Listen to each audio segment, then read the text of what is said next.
ஒரு டீச்சர் உன்னை ஒழுங்கா படிடா, ஒழுக்கமா இருடா, பாக்கு போடாதடா, குடிக்காதடா, படிடா அப்படின்னு சொன்னா உடனே எங்க வாத்தியார் என்ன திட்டுறாரு அப்படின்னு போய் சொல்றிய. ஆசிரியர்கள் கண்டிக்கவில்லை என்றால் பிற்காலத்திலே என்னை போன்ற காவல்துறை அதிகாரிகளிடம் தண்டிக்கப்படுகின்ற குற்றவாளிகளாக மாறி போனவர்களை நான் பார்த்திருக்கின்றேன். சமீபத்தில் ஒரு பொண்ணு 10 பாத்திரம் தேய்ச்சு சிமெண்ட் செங்கக்கல் சூளையில வேலை பார்த்த ஒரு அம்மா, கணவனை இழந்த விதவை தாய், ஒரு பொண்ணை படிக்க வைக்கிறாங்க. காலேஜ் முடிஞ்ச அன்னைக்கு அழைக்க போறாங்க. கதை இல்லைங்க, நிஜம். அந்த பொண்ணு காலேஜில் இல்லை. பொண்ணை காணான்னு காவல்துறையில் வந்து கம்ப்ளைண்ட் கொடுக்குறாங்க. காவல்துறை 24 மணி நேரத்தில் கண்டுபிடிச்சு அந்த பொண்ணை கொண்டு போய் கோர்ட்டில் மதுரை உயர்நீதிமன்ற கிளையிலே கொண்டு போய் ஆஜர் செய்கிறார்கள். ஜட்ஜு கேட்கிறாரு, எங்கம்மா போனா? உங்க அம்மாவும் அப்பாவும் வந்திருக்காங்க, உன்னை காணான்னு தவிக்கிறாங்க. அந்த பொண்ணு சொல்லுது, எனக்கு 21 வயசு ஆயிடுச்சு சார், நான் கல்யாணம் ஆயிடுச்சு எனக்கு. அந்த அம்மா தலையில அடிச்சுட்டு கதறாங்க. கோர்ட்ல நீதிமன்றத்தில் எல்லா அட்வொகேட்ஸும் உட்கார்ந்துருக்காங்க. ஐயோ ஐயோன்னு கத்துறாங்க. சரிம்மா, சட்டப்படி 21 வயசு ஆயிடுச்சு, உன்னை கல்யாணம் பண்ணிட்ட. யாரை கல்யாணம் பண்ணிட்டேன்னு கேட்குற. ஒருத்தன் வந்து நிக்கிறான் 2 வீலர்ல. இந்த பொண்ணுக்கும் அவனுக்கும் எந்த விதத்திலையும் படிப்புல பார்க்கறவங்களுக்கு ஐயோ இந்த பொண்ணை போய் இவன் போய் லவ் பண்ணி கல்யாணம் பண்ணியிருக்கானே, இந்த அம்மா அப்பா அப்படி கதறாங்களே. காதல் என்பது வேறு. சிறிய வயதிலே அடலசன் ஏஜ்ல என்ன செய்யறோன்னு தெரியாம செஞ்சிருக்குமோ அப்படின்னு அத்தனை பேர் அதை பார்க்கறாங்க. அவன் பாட்டு நின்றுட்டு இருக்கான். அந்த பக்கம் போய் ஒரு சிகரெட்டை பற்ற வச்சு குடிக்கிறான். இந்த பொண்ணு அவங்க அம்மாட்ட பேச மாட்டேங்குது. உடனே இந்த அம்மா ஜட்ஜு கிட்ட சொல்றாங்க,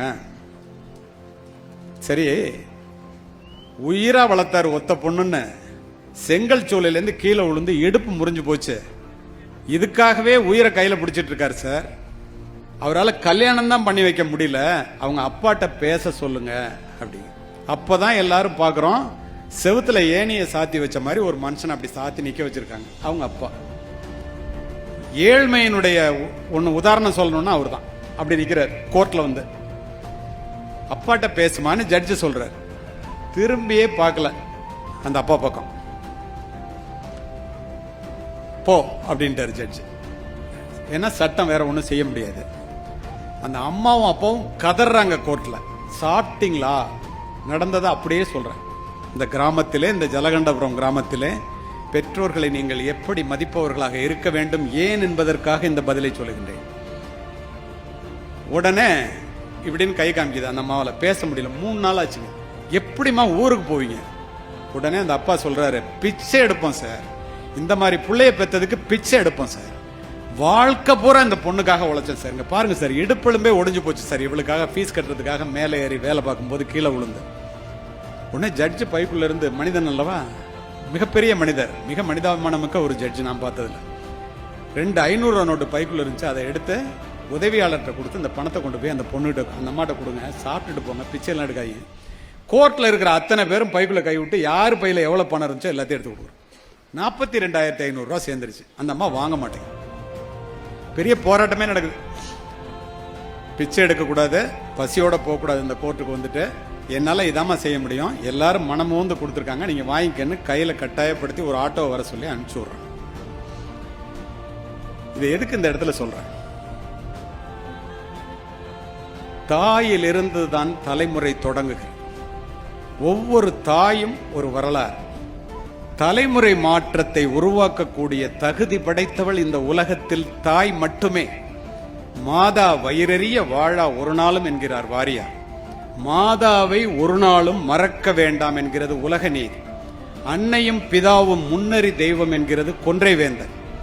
யார் இல்லை என்றால் இந்த உலகத்தில் நீ பிரவேசித்திருக்கவே முடியாதோ, யாரை இழந்து விட்டால் நீ திரும்ப பெற முடியாதோ, அவளுடைய பெயர் தானடா தாய்.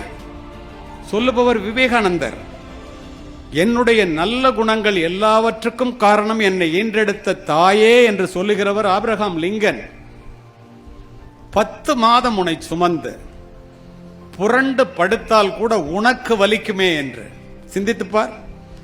பலவீனத்திலும் பலவீனமாக உனக்கு வேண்டியதை உண்டு, தனக்கு வேண்டியதை 10 மாதங்கள் வெறுத்து, நீ பிறப்பதற்கு முன்பே உனக்காக இறைவனிடத்திலே வேண்டிய ஒரே ஒரு உன்னதமான ஜீவன் இந்த உலகத்தில் உண்டென்றால் அது உன்னை பெற்ற தாயை தவிர யாரும் இல்லை.